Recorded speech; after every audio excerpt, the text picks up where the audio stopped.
സങ്കീർത്തനം 78. ചരിത്രം നൽകുന്ന പാഠം. എൻ്റെ ജനമേ, എൻ്റെ ഉപദേശം ശ്രവിക്കുക, എൻ്റെ വാക്കുകൾക്ക് ചെവി തരിക. ഞാൻ ഒരു ഉപമ പറയാം, പുരാതന ചരിത്രത്തിൻ്റെ പൊരുൾ ഞാൻ വ്യക്തമാക്കാം. നാം അത് കേൾക്കുകയും അറിയുകയും ചെയ്തിട്ടുണ്ട്. പിതാക്കന്മാർ നമ്മോട് പറഞ്ഞിട്ടുമുണ്ട്. അവരുടെ മക്കളിൽ നിന്ന് നാം അത് മറച്ചു വയ്ക്കരുത്. കർത്താവ് പ്രവർത്തിച്ച മഹത്തായ കാര്യങ്ങളും അവിടുത്തെ ശക്തിപ്രഭാവവും അത്ഭുത കൃത്യങ്ങളും വരും തലമുറയ്ക്ക് വിവരിച്ചു കൊടുക്കണം. അവിടുന്ന് യാക്കോബിന് പ്രമാണങ്ങൾ നൽകി, ഇസ്രായേലിന് നിയമവും. അത് മക്കളെ പഠിപ്പിക്കാൻ നമ്മുടെ പിതാക്കന്മാരോട് അവിടുന്ന് ആജ്ഞാപിച്ചു. വരാനിരിക്കുന്ന തലമുറ, ഇനിയും ജനിച്ചിട്ടില്ലാത്ത മക്കൾ അവ അറിയുകയും തങ്ങളുടെ മക്കൾക്ക് അവ പറഞ്ഞു കൊടുക്കുകയും ചെയ്യും. അവ ദൈവത്തിൽ ആശ്രയിക്കുകയും അവിടുത്തെ പ്രവൃത്തികളെ വിസ്മരിക്കാതെ കൽപ്പനകൾ പാലിക്കുകയും ചെയ്യും. തങ്ങളുടെ പിതാക്കന്മാരെ പോലെ ദുശാഠ്യക്കാരും മത്സരബുദ്ധികളും ചഞ്ചലഹൃദയരും ദൈവത്തോട് അവിശ്വസ്തരും ആകരുത്. വില്ലാളികളായ എഫ്രായിംകാർ യുദ്ധദിവസം പിന്തിരിഞ്ഞോടി. അവർ ദൈവത്തിൻ്റെ ഉടമ്പടിയെ ആദരിച്ചില്ല. അവിടുത്തെ നിയമമനുസരിച്ച് നടക്കാൻ കൂട്ടാക്കിയുമില്ല. അവർ അവിടുത്തെ പ്രവൃത്തികളും അവർ കണ്ട അത്ഭുതങ്ങളും മറന്നുകളഞ്ഞു. അവിടുന്ന് ഈജിപ്തിൽ സോവാൻ വയലിൽ അവരുടെ പിതാക്കന്മാർ കാണുകെ അത്ഭുതം പ്രവർത്തിച്ചു. അവർക്ക് കടന്നുപോകുവാൻ കടലിനെ വിഭജിച്ചു.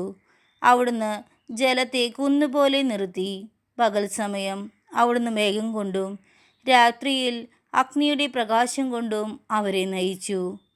അവിടുന്ന് മരുഭൂമിയിൽ പാറ പിളർന്നു. അവർക്ക് കുടിക്കാൻ ആഴത്തിൽ നിന്നും സമൃദ്ധമായി ജലം നൽകി. പാറയിൽ നിന്ന് അവിടുന്ന് നീർച്ചാൽ ഒഴുക്കി. ജലം നദി പോലെ ഒഴുകി. എന്നിട്ടും അവർ അവിടുത്തേക്ക് എതിരായി കൂടുതൽ പാപം ചെയ്തു.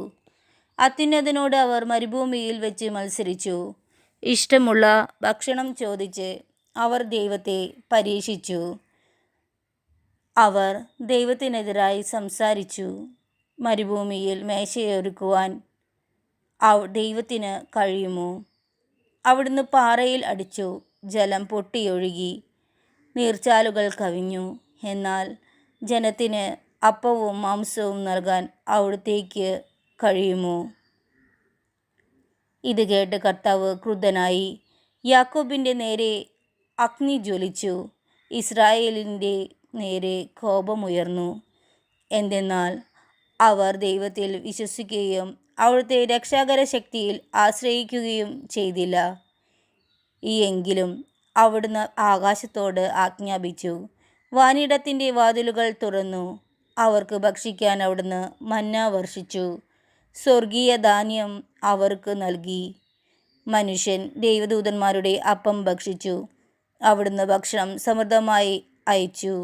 അവിടുന്ന് ആകാശത്തിന് കീഴിൽ കാറ്റടിപ്പിച്ചു. അവിടുത്തെ ശക്തിയാൽ അവിടുന്ന് തെക്കൻ കാറ്റിനെ തുറന്നുവിട്ടു. അവിടുന്ന് അവരുടെ മേൽ പൊടി പോലെ മാംസത്തെയും കടൽ തീരത്തെ മണൽത്തരി പോലെ പക്ഷികളെയും വർഷിച്ചു. അവിടുന്ന് അവരുടെ പാളയങ്ങളുടെ നടുവിലും പാർപ്പിടങ്ങൾക്ക് ചുറ്റും അവയെ പൊഴിച്ചു. അവർ ഭക്ഷിച്ച് സംതൃപ്തരായി. അവർ കൊതിച്ചത് അവിടുന്ന് അവർക്ക് നൽകി. എന്നാൽ അവരുടെ കൊതി മതിവരും മുൻപ് തന്നെ, ഭക്ഷണം വായിലിരിക്കുമ്പോൾ തന്നെ ദൈവത്തിൻ്റെ കോപം അവർക്കെതിരെ ഉയർന്നു. അവിടുന്ന് അവരിൽ ഏറ്റവും ശക്തരായവരെ വധിച്ചു. ഇസ്രായേലിലെ യോദ്ധാക്കളെ സംഹരിച്ചു. എന്നിട്ടും അവർ വീണ്ടും പാപം ചെയ്തു. അവിടുന്ന് ചെയ്ത അത്ഭുതങ്ങൾ കണ്ടിട്ടും അവർ വിശ്വസിച്ചില്ല. അതിനാൽ അവിടുന്ന് അവരുടെ നാളുകളെ ഒരു നിശ്വാസം പോലെ അവസാനിപ്പിച്ചു. അവരുടെ സംവത്സരങ്ങൾ ഭീതിയിൽ ആണ്ടുപോയി. അവിടുന്ന് അവരെ വധിച്ചപ്പോൾ അവർ അവിടുത്തെ തേടി. അവർ അനുതപിച്ച് ദൈവത്തിങ്കലേക്ക് തീവ്രതയോടെ തിരിഞ്ഞു. ദൈവമാണ് തങ്ങളുടെ അത്ഭുതശിലയെന്നും അത്യുന്നതനായ ദൈവമാണ് തങ്ങളെ വീണ്ടെടുക്കുന്നവനെന്നും അവർ അനുസ്മരിച്ചു. എങ്കിലും അവരുടെ സ്തുതി കപടമായിരുന്നു. അവരുടെ നാവിൽ നിന്ന് വന്നത് നുണയായിരുന്നു. അവരുടെ ഹൃദയം അവിടുത്തോട് ചേർന്ന് നിന്നില്ല, അവിടുത്തെ ഉടമ്പടിയോട് വിശ്വസ്തത പുലർത്തിയില്ല. എങ്കിലും കാരുണ്യവാനായ അവിടുന്ന് അവരുടെ അകൃത്യങ്ങൾ ക്ഷമിച്ചു, അവരെ നശിപ്പിച്ചില്ല. എപ്പോഴും അവിടുന്ന് കോപമടക്കി തൻ്റെ ക്രോധം ആളിക്കത്താൻ അനുവദിച്ചില്ല. അവർ ജഡം മാത്രമാണെന്നും മടങ്ങി വരാതെ കന്നുപോകുന്ന കാറ്റാണെന്നും അവിടുന്ന് അനുസ്മരിച്ചു. അവർ എത്രയോ പ്രാവശ്യം മരുഭൂമിയിൽ വെച്ച് അവിടുത്തോട് മത്സരിച്ചു, എത്രയോ പ്രാവശ്യം വിജനപ്രദേശത്തു വെച്ച് അവിടുത്തെ ദുഃഖിപ്പിച്ചു. അവർ വീണ്ടും വീണ്ടും ദൈവത്തെ പരീക്ഷിച്ചു, ഇസ്രായേലിൻ്റെ പരിശുദ്ധനെ പ്രകോപിപ്പിച്ചു. അവർ അവിടുത്തെ ശക്തിയെയോ ശത്രുവിൽ നിന്ന് തങ്ങളെ രക്ഷിച്ച ദിവസത്തെയോ ഓർത്തില്ല. ഈജിപ്തിൽ വെച്ച് അവിടുന്ന് പ്രവർത്തിച്ച അടയാളങ്ങളും സോവാൻ വയലുകളിൽ വെച്ച് ചെയ്ത അത്ഭുതങ്ങളും ഓർത്തില്ല. അവരുടെ നദികളെ അവിടുന്ന് രക്തമാക്കി മാറ്റി, അരുവികളിൽ നിന്ന് അവർക്ക് കുടിക്കാൻ കഴിഞ്ഞില്ല. അവിടുന്ന് അവരുടെ ഇടയിലേക്ക് ഈച്ചകളെ കൂട്ടം കൂട്ടമായി അയച്ചു, അവ അവരെ വിഴുങ്ങിക്കളഞ്ഞു.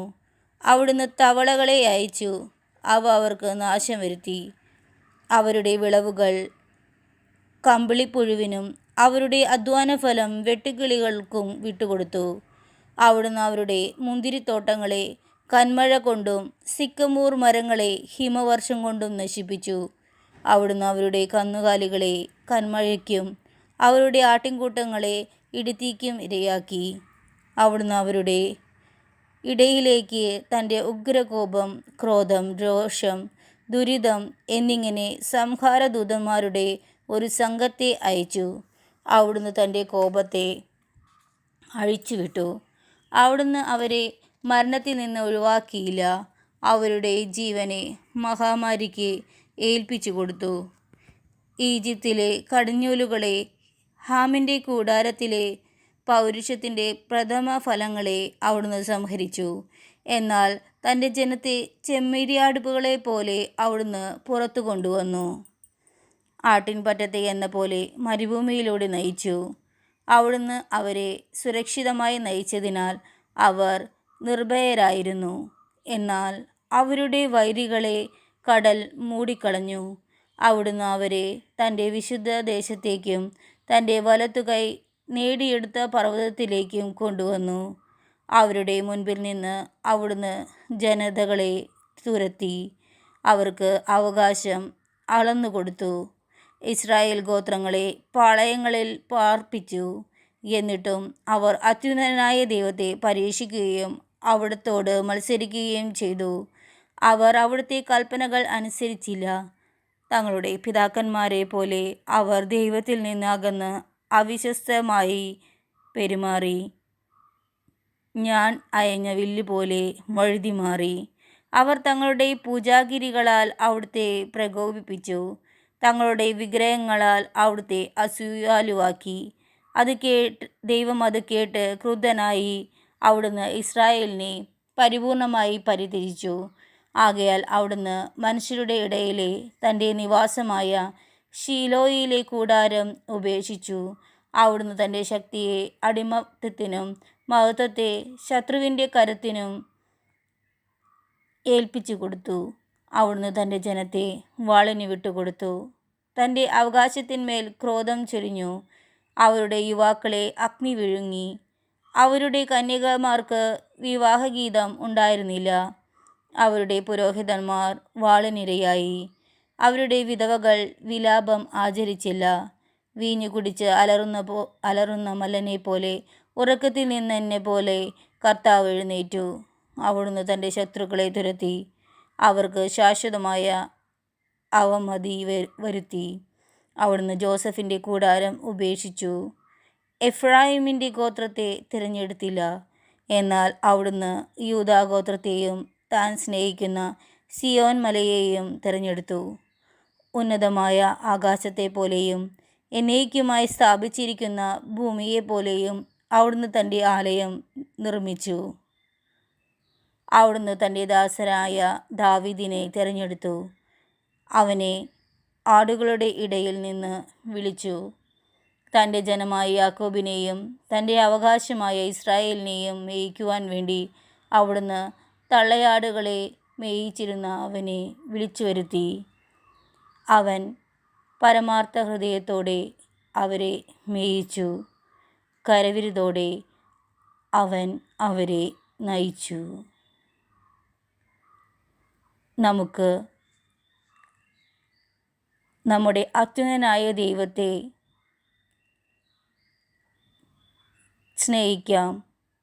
ദൈവത്തിൽ നമുക്ക് വിശ്വസിക്കാം. അവിടുത്തെ പരീക്ഷിക്കാതിരിക്കാം. അവിടുന്ന് പ്രവർത്തിച്ച അത്ഭുതങ്ങളെയും അവിടുത്തെ പ്രവൃത്തികളെയും പറ്റി നമുക്ക് ഓർക്കാം. നമ്മുടെ തലമുറയ്ക്ക് ദൈവത്തെപ്പറ്റി നമുക്ക് പറഞ്ഞു കൊടുക്കാം. അങ്ങനെ ഒരു നല്ല സമൂഹം നമുക്ക് ചുറ്റും ഉണ്ടാകട്ടെ.